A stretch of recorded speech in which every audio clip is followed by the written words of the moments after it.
Hello student, आज हम पढ़ेंगे हिंदी सेकेंड लैंग्वेज कहानी मधु कलश का पाठ 9 पपीता कांड। पपीता कांड के लेखक है वीरेंद्र जैन। वीरेंद्र जैन का जन्म 12 जून 1949 में हुआ था। ठीक है, यह एक कहानी है। आइए इस कहानी को हम आगे पढ़ते हैं। ठीक है, पढ़ने से पहले हम एक आप लोगों को छोटा सा विशेष देना चाहते हैं।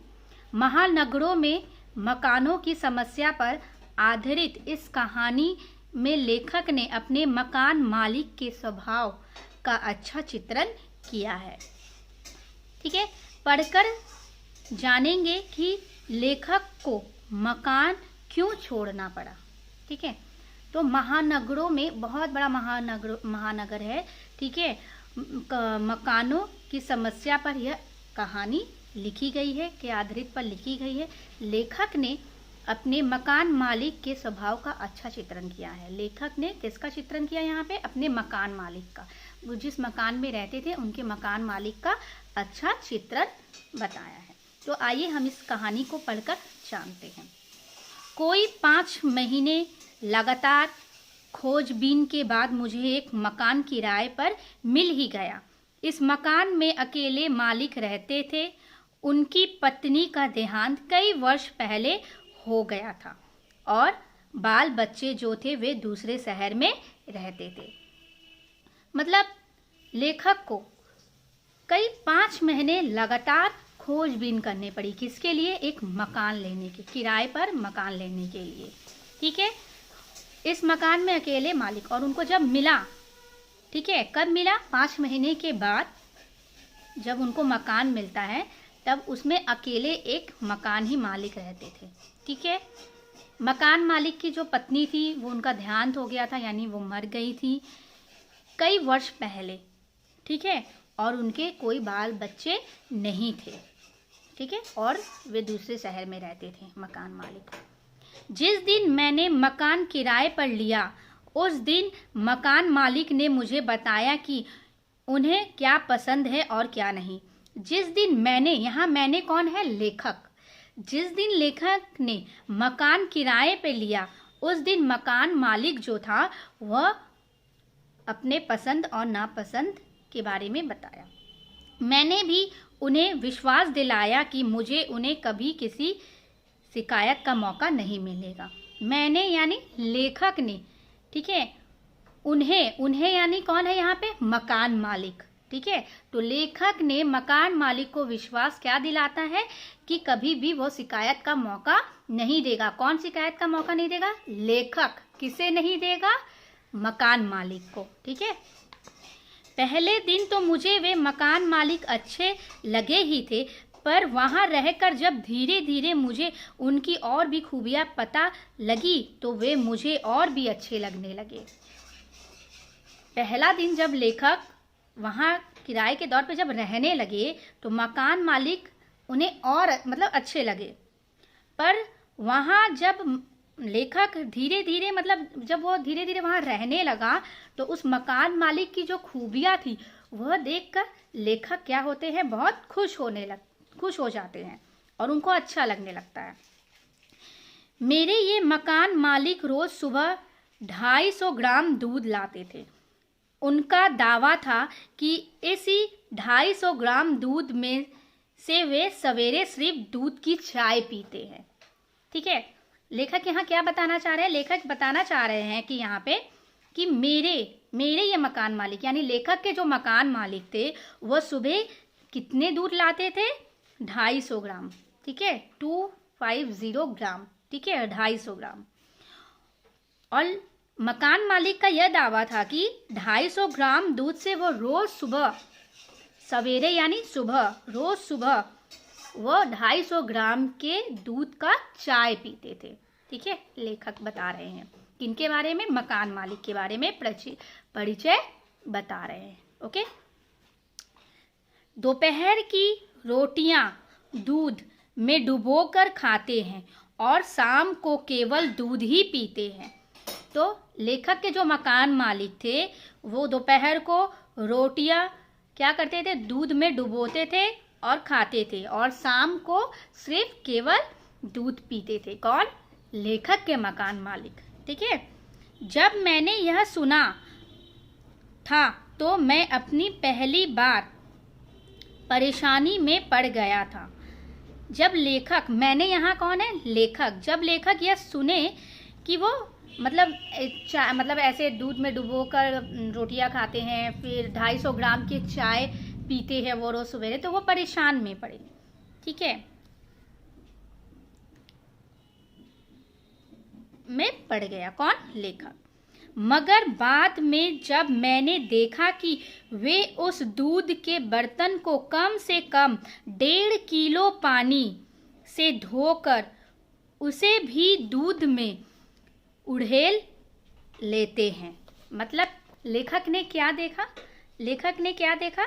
वो देखते हैं कि दूध के बर्तन को कम से कम 1.5 किलो पानी से धोकर, मतलब जिस बर्तन में लेखक के मकान मालिक दूध रखते थे वो बर्तन को वो मकान मालिक धोते हैं, तो कितने पानी से वो उसमें डालते हैं? 1.5 किलो। ठीक है, 1.5 kg। ठीक है, 1.5 किलो से धोकर उसे भी दूध उड़ेल देते हैं, उसमें वो डाल देते हैं। ठीक है, तब समझ में आया कि वे 250 ग्राम दूध से इतने सारे काम कैसे कर लेते हैं। लेखक ने ऐसा सोचा। क्यों? क्योंकि वो लेखक देखा उसके मकान मालिक ऐसा कर रहा था। मैंने इन मकान मालिक की दूसरी विशेषता यह थी कि वे महीने के शुरू में आलू इकट्ठे खरीद लेते थे और उन्हें एक छीके में रखकर टांग देते थे। तो उनका पहला विशेषता लेखक ने बता दिया। किनका? मकान मालिक का। अब लेखक दूसरा विशेषता बता रहे हैं। क्या बता रहे हैं? कि वे क्या करते थे, महीने के जो शुरू होते थे उसमें वो एक साथ आलू इकट्ठे खरीद कर रख लेते थे और एक छीके में रख देते थे। मतलब एक बकेट जैसा होता है। ठीक है, वो उसी बकेट में क्या रखते थे? आलू रख देते थे। ठीक है, लकड़ी का बना हुआ, और उसे वो खीटी, एक किल्ली होता था, उसमें वो टांग देते थे।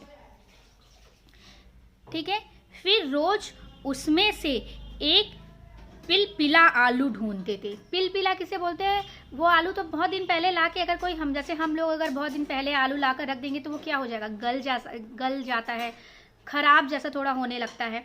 तो वो मकान मालिक भी यही करता था। जो आलू थोड़ा गीला हो जाता था, पिलपिला जाता था, तो उसी आलू को वो ढूंढते थे। ठीक है, क्योंकि वे महाकंजूस भी थे। मकान मालिक जो थे वो बहुत कंजूस थे, क्योंकि दूध का तो आपने देखा ही उन्होंने क्या किया। सोचते थे कि पिलपिले आलू के आंच में पकने में तेल कम लगता है। ठीक है, वो सोचता था कि आलू जो गीला हो गया, पिलपिला गया है, अगर हम इसको पकाएंगे तो इसमें कम तेल लगेगा। ठीक है, तो वो बहुत कंजूस थे मकान मालिक। ठीक है, उनके इस शौक से मुझे बड़ा फायदा था। लेखक को क्या फायदा होता था इनके इस शौक से? देखते हैं। मेरी सब्जी जब कभी सड़ जाती थी तब मैं उन सड़े आलूओं को उनकी टोकरी में रखकर अच्छे आलू निकाल लिया करता था। तो लेखक क्या करते थे? लेखक अपने मकान मालिक के आलू के टोकरी से अच्छे आलू निकाल लेते थे, और जो आलू सड़ जाती थी, थोड़ी पिलपिला जाती थी लेखक का, तो वो लेखक अपना आलू मकान मालिक के टोकरी में रखकर और अच्छे आलू ले लेते थे। ठीक है, ये इसका फायदा उठा देता था।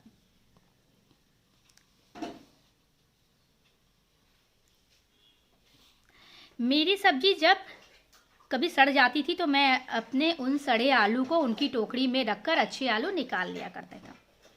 एक बार उनका दूध लाने का बर्तन जाने कहाँ खो गया। किनका दूध का बर्तन?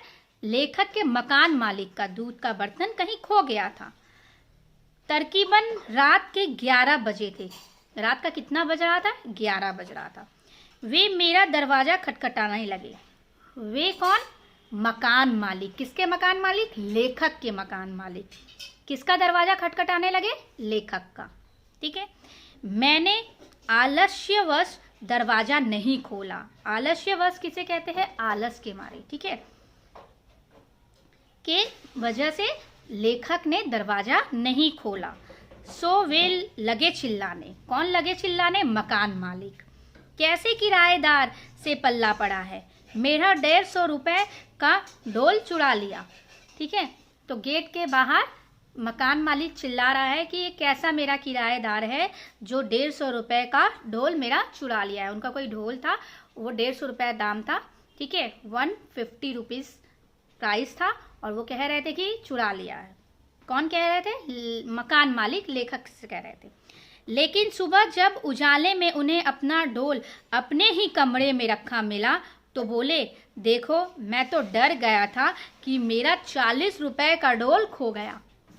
ठीक है, जब मकान मालिक को अपने ही कमरे में उनका ढोल दिख गया तो उनके मुंह से क्या निकलता है कि ये अच्छा हुआ, मैं तो डर गया था, मेरा ये ढोल 40 रुपए में खरीदा है और ये मिल गया।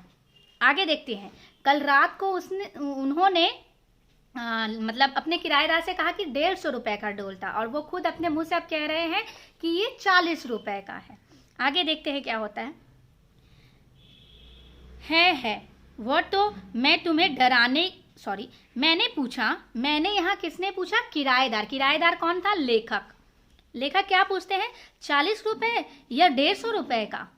ठीक है, अपने मकान मालिक से पूछते हैं। वे हंस दिए। कौन हंस देते हैं? मकान मालिक। फिर हंसते हुए क्या बोलते हैं?